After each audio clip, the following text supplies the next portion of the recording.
애굽에서 400년 동안 이스라엘 백성들이 고센 땅이라고 하는 곳에서 살았죠. 우리는 그 애굽의 400년 역사의 그 사건들을 자세히는 알 수 없습니다. 왜냐하면 이 출애굽기에서 아주 짧게 설명을 해주고 있기 때문에 그렇습니다. 그런데 그 애굽에서 400년 동안 살던 이스라엘 백성들은 무엇인가를 바라보고 살았던 것은 분명합니다. 왜냐하면 하나님이 아브라함과 이삭과 야곱에게 그 애굽에서 살 것을 약속하고 그 애굽에서 나와서 가나안으로 다시 돌아올 것이라는 것을 약속했기 때문이죠.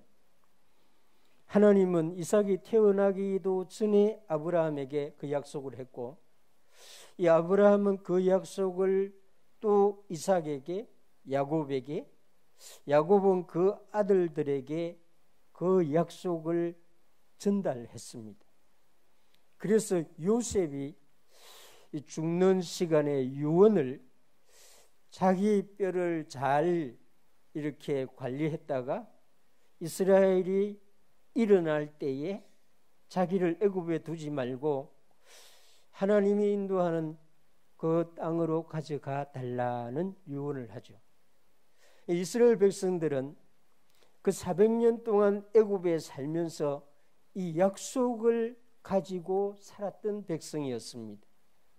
약속을 가지고 그 약속을 바라보면서 그 애굽 땅에서 번성하고 자손을 놓고 그곳에 완전히 정착해서 살려고 하는 사람들이 아니라 언젠가는 하나님께서 약속하신 그곳으로 우리를 인도하실 것이라는 그런 소망을 가지고 살았던 사람이죠. 그래서 바라볼 것이 있고 그 바라볼 것을 바라보면서 살았던 사람, 이 사람들이 그 애굽에 살았던 이스라엘 백성들의 특징이라고 할 수가 있습니다. 물론 그 중에는 세월이 가고 그 삶이 이렇게 복잡하고 또 노예 생활을 하고 고단하면서 그 약속을 잊어버렸거나 그 약속을 기억하지 아니하거나 그렇게 살아간 사람들도 많이 있었을 것입니다. 어쩌면은 대부분의 사람들이 그 약속이 자기들에게 주어졌지만은 그 약속을 꺼내서 생각해 본다든지 그 약속대로 바라본다든지 이렇게 하지 못하고 살았을 수도 있습니다. 그러나 그들 중에 우리 성경을 보면 여호수아 같은 사람들, 갈렙 같은 사람들, 뭐 이런 사람들은 최소한 그 약속을 바라보고 그때가 오기를 바라보면서 살았던 사람이 아닌가 이렇게 생각해 볼 수가 있습니다. 오늘 우리가 읽은 이 말씀에서도 베드로가 우리에게 바라보고 간절히 사모하라 이렇게 말하고 있습니다.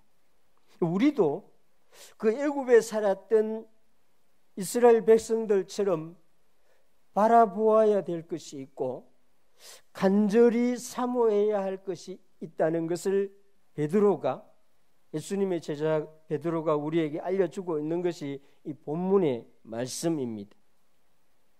우리는 이 시간에 그것이 무엇인지 다시 말씀을 통해서 확인하고 또 혹시 우리 마음속에 이런 것에 대해서 바라보지도 아니하고 살아가거나 또 잃어버리고 살아간다고 하면은 오늘 이 시간에 다시 한번 우리 마음을 추스리고 성경이 말하는 베드로가 말하는 그것을 바라보고 간절히 사모하려고 하는 그런 의지를 가지는 시간 되기를 주님의 이름으로 축원합니다. 우리가 바라보고 간절히 사모해야 하는 것은 첫 번째는 주의 약속입니다. 베드로후서 3장 8절에서 9절 말씀을 보면 사랑하는 자들아 주께서는 하루가 천년 같고 천년이 하루 같다는 이 한 가지를 잊지 말라. 주의 약속은 어떤 이들이 더디다고 생각하는 것 같이 더딘 것이 아니라 오직 주께서는 너희를 대하여 오래 참으사 아무도 멸망하지 아니하고 다 회개하기에 이르기를 원하시느니라.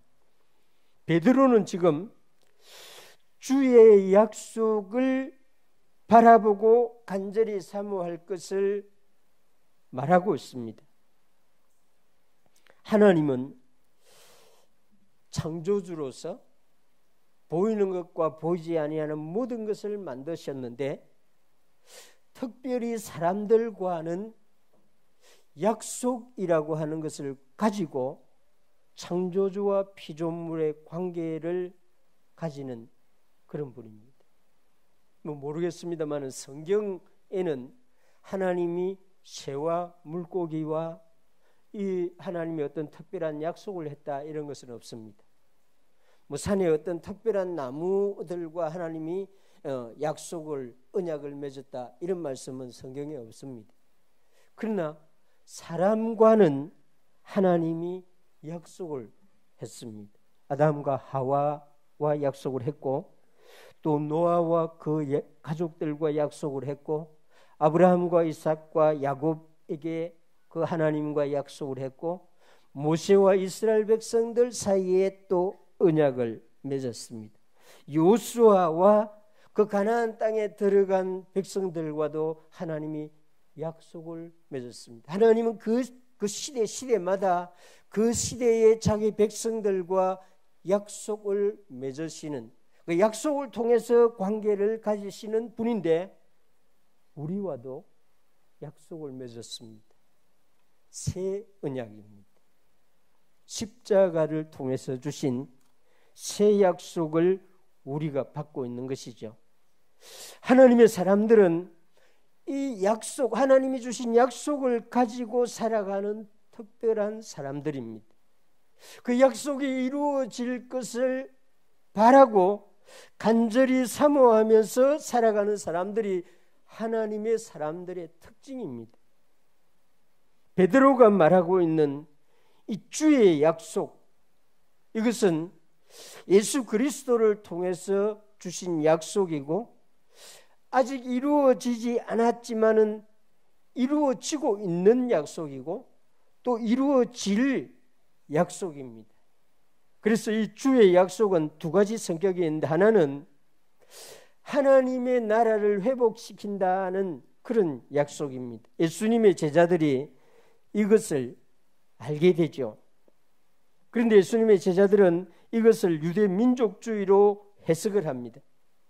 주께서 이스라엘 나라를 회복하심이 이때입니까? 부활하신 예수님에게 이런 질문을 하죠. 이제 제자들이 예수님이 내가 하나님의 나라, 주의 나라를 회복하겠다는 그 말씀을 유대주의로 해석한 것입니다. 지금도 대부분의 유대인들이 심지어 예수님을 믿는 유대인들조차도 그 유대 민족주의의 안경을 끼고 성경을 대부분 해석하고 있다고 저는 생각합니다.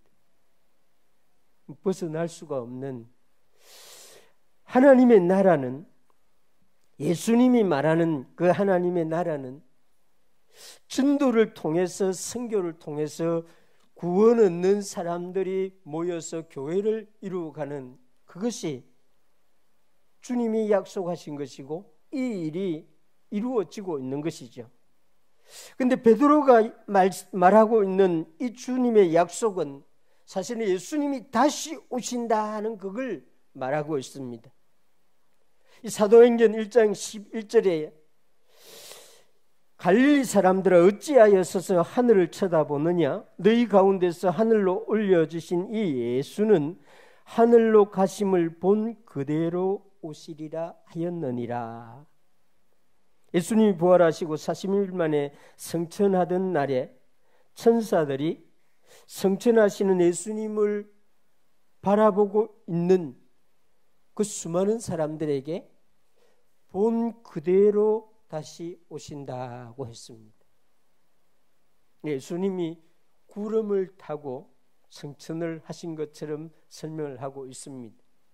그래서 저도 어릴 때 예수님이 구름 타고 오시겠지 하고 구름이 하늘에 이렇게 생겨나면 혹시 예수님이 오시는 게 아닌가 그런 생각을 자주자주 했습니다. 그리고 또 선교사로 비행기를 아주 자주 탔어야 했는데 이 비행기가 구름 위로 올라가면 혹시 예수님이 비행기 타고 가는 이 시간에 구름 위로 오시는 거 아닌가 이런 상상도 자주자주 했습니다. 분명한 것은 예수님이 본대로 올라가시는 그것을 본대로 다시 오신다. 재림을 약속했습니다. 그래서 초대교회 그리스도인들은 이 약속을 정말 확실하게 믿고 이 약속을 간절하게 이루어질 것을 사모합니다.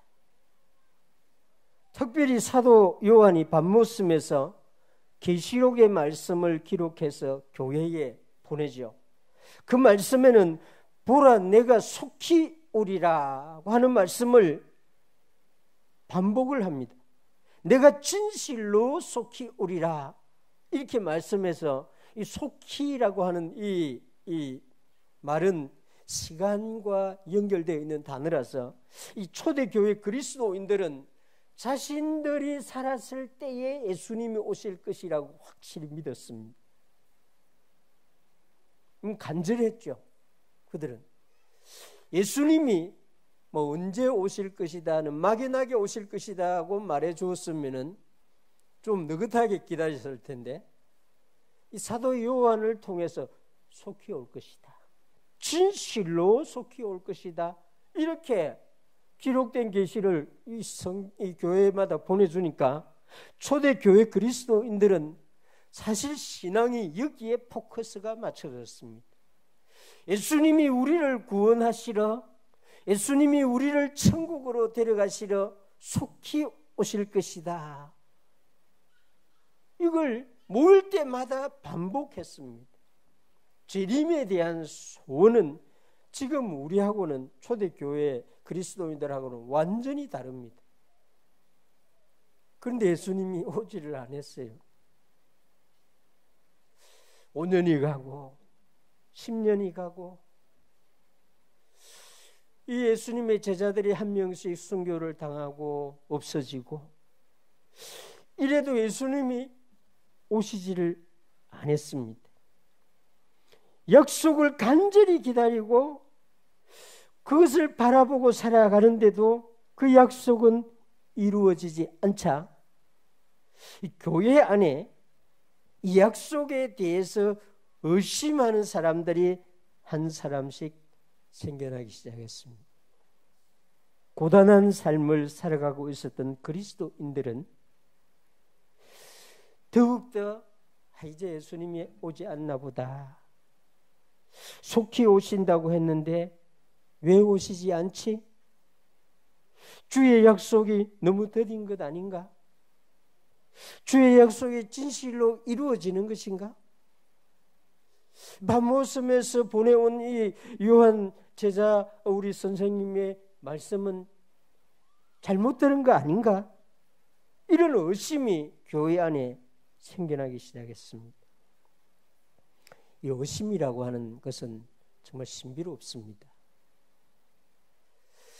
만약 여러분들이 여러분의 목사인 저에 대해서 어떤 한 가지를 의심하기 시작하면은 다음 날 되면 두 가지를 의심하게 되고 일주일이 지나고 나면 세 가지를 의심하게 되고 1년이 지나고 나면 전체를 의심하면서 보게 됩니다.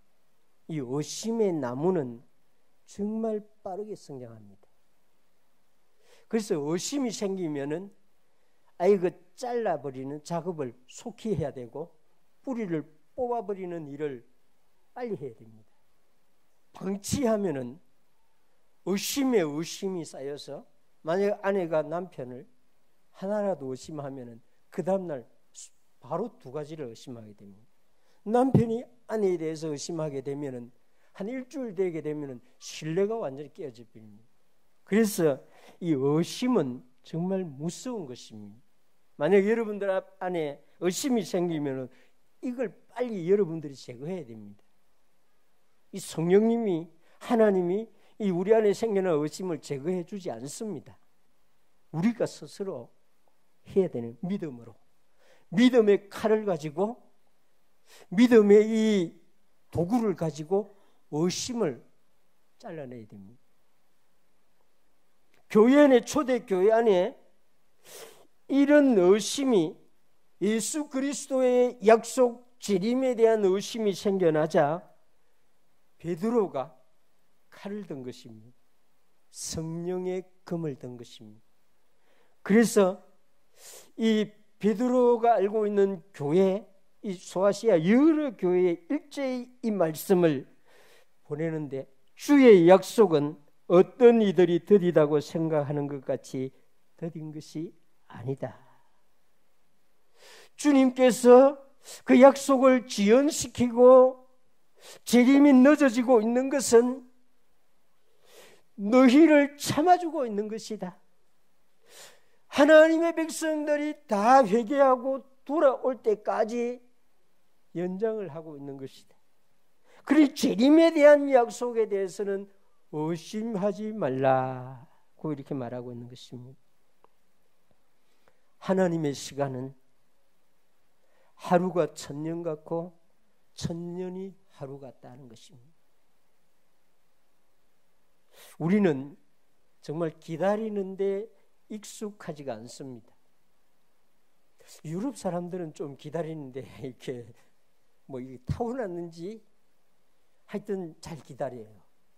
줄을 서서 아주 기다리는 거 보면은 정말 좀 이렇게 그 사람들에게 배워야 될 것 같아요. 근데 우리 한국 사람들은 잘 못 기다립니다.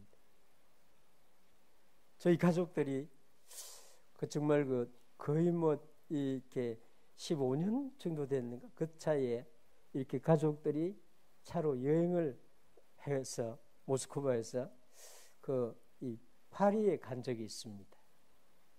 아주 먼 거리죠. 그 파리의 에펠탑에 우리 가족이 한번 올라가 보려고, 에펠탑에 엘리베이터가 있잖아요.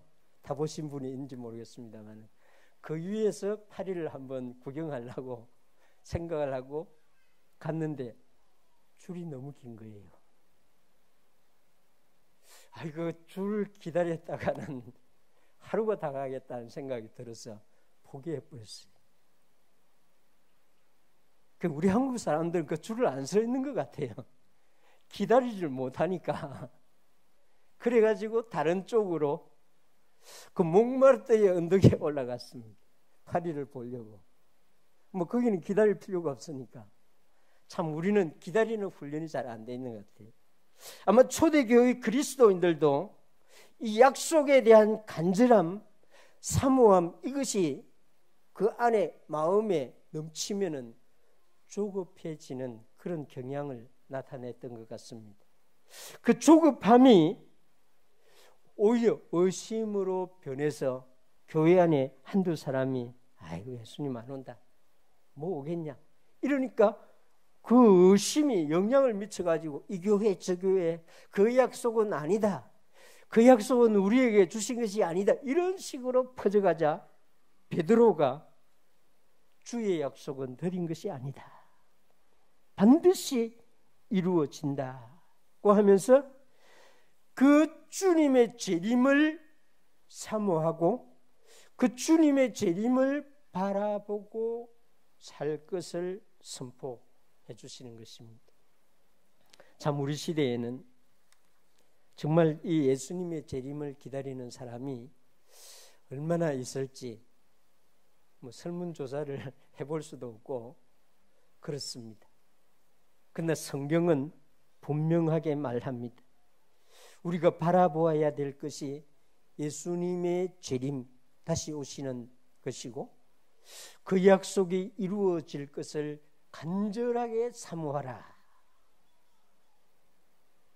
여러분 마음 안에 예수님을 기다리는 마음이 생긴다면 저는 그 시간에 성령님이 여러분 마음 안에 은혜를 주고 있다고 생각합니다. 여러분들이 하늘을 바라보면서 예수님이 오시지 않을까 이런 생각을 한다고 하면은 성령님이 여러분들 마음속에 말할 수 없는 은혜를 제공하고 있는 시간이다고 믿습니다. 우리 교회 주일학교 어린 여러분들, 우리 SFC 운동원 여러분들, 우리 교회 모든 성도님들은 예수 그리스도께서 다시 오신다는 이 약속을 자주 생각할 수 있길 바랍니다. 그리고 이것을 사모하면서 살아갈 수 있는 믿음의 사람들이 되기를 주님의 이름으로 축원합니다.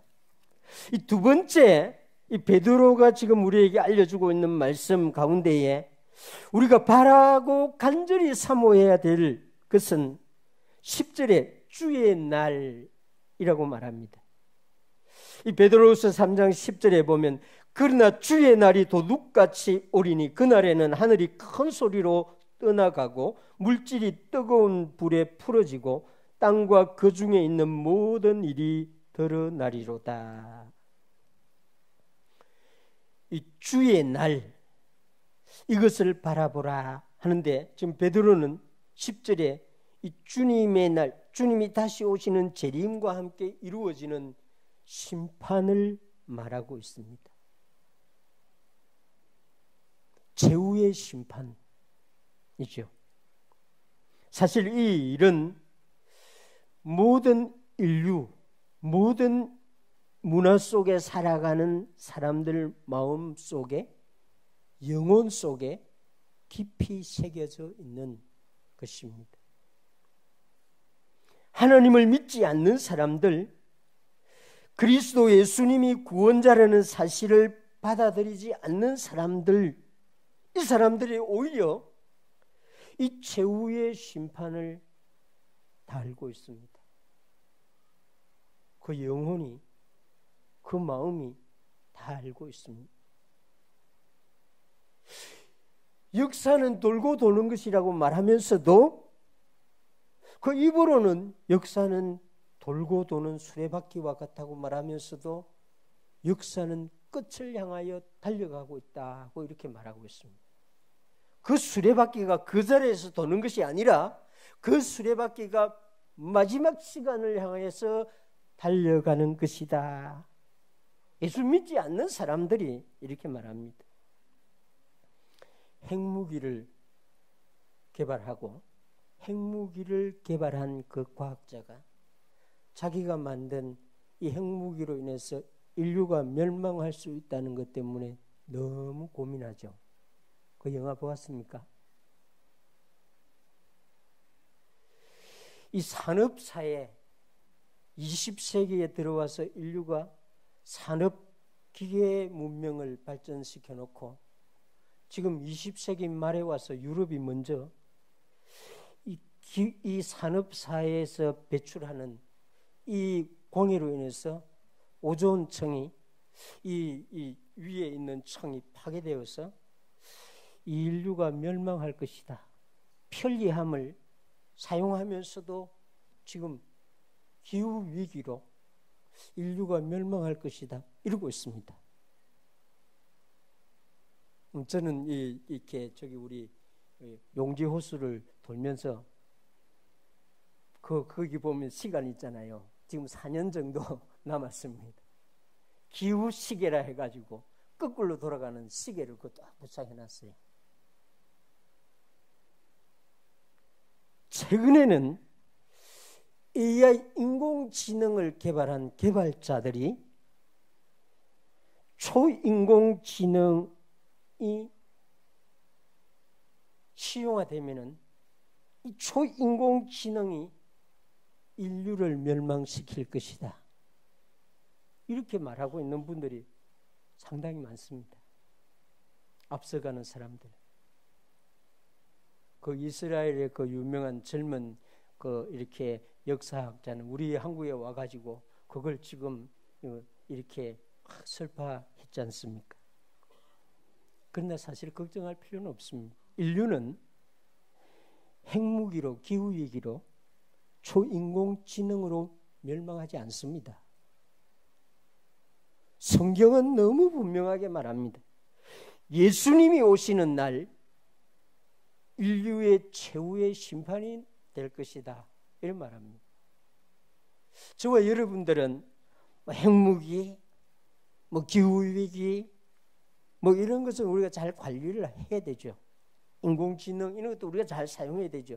그러나 그것에 의해서 인류의 최후의 날이 된다고 성경은 말하지 않습니다.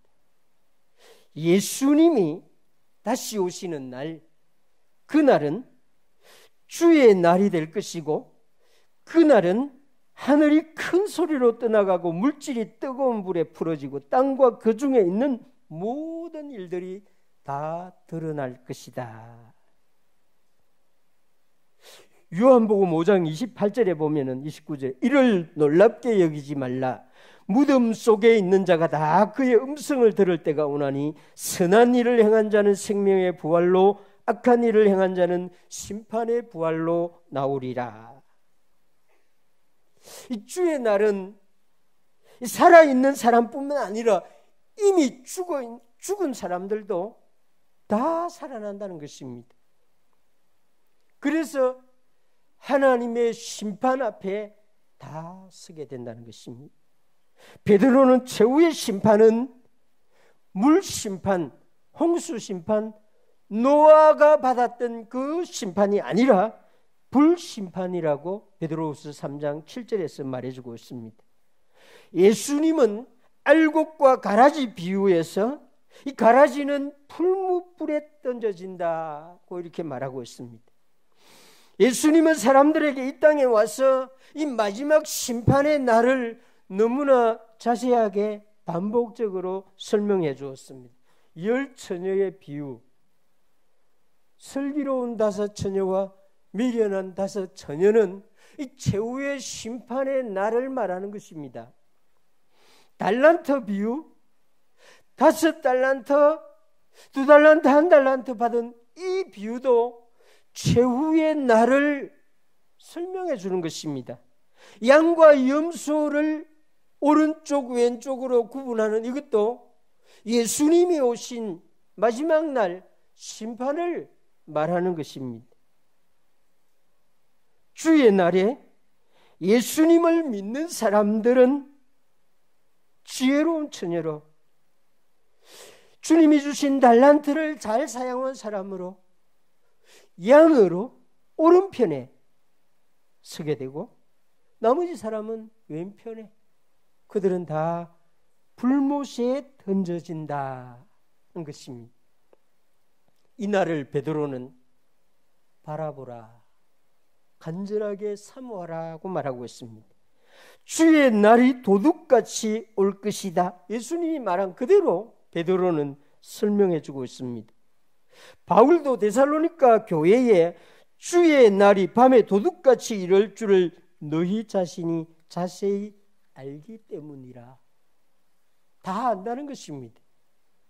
설명해 주지 않아도 이 날은 모든 인류가 다 알고 있는데, 예수님을 믿는 사람들에게는 구체적으로 또 위로가 되도록, 믿음의 그 교훈이 되도록 설명해 주는 것입니다. 예수님은 왜 제자들에게, 우리에게, 그리스도인들에게 주의 날을 도둑같이 갑자기 온다고 이렇게 설명하고 있습니까? 그날을 바라보도록, 그날을 바라보고 살아가도록 하기 위해서입니다. 그날을 준비하면서 살아가도록 하기 위한 것이죠. 하나님의 날이 임하기를 바라보고 간절히 사모하라. 이 하나님의 날은 첫 번째 주님이 하신 약속의 날, 다시 오신다는 그 날이고, 두 번째는 주님이 오셔서 심판한다는 그 심판의 날을 동시에 말하고 있는데, 이 12절에서 하나님의 이 날을 임하기를 바라보고 간절히 사모하시기를 바랍니다.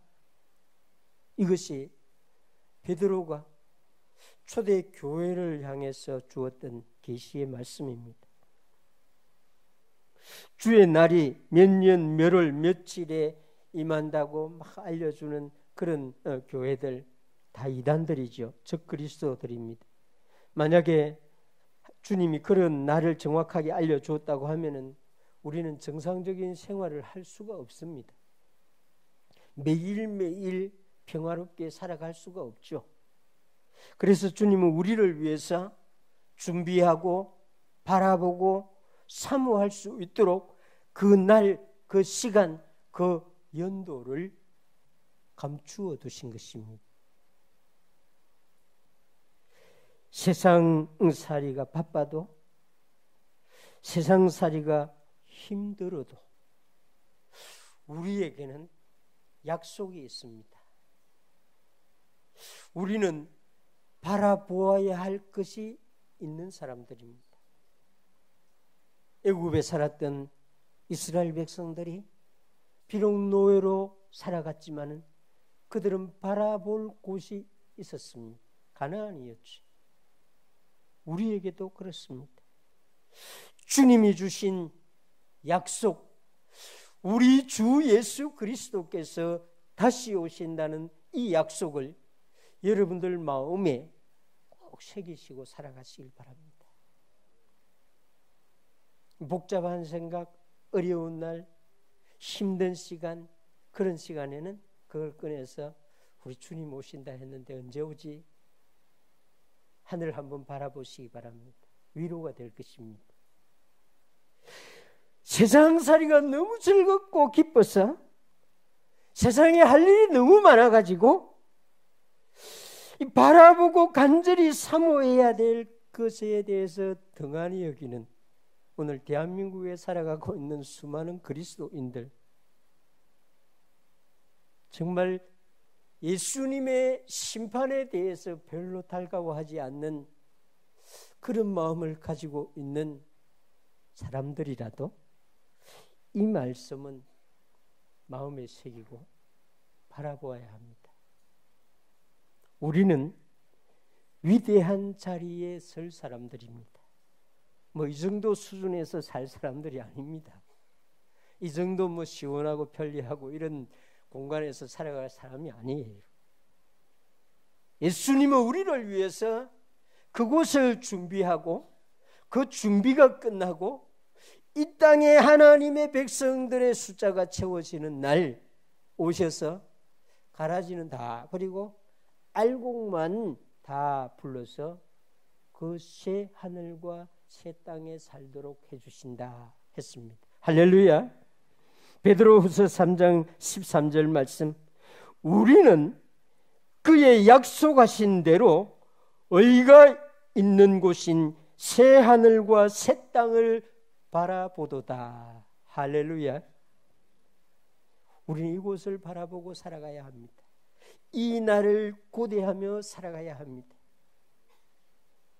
어떤 상황에서도 저와 여러분들은 약속하신 이것을 붙잡고 살아갈 수 있는 하나님의 사람들이 되기를 주님의 이름으로 축원합니다.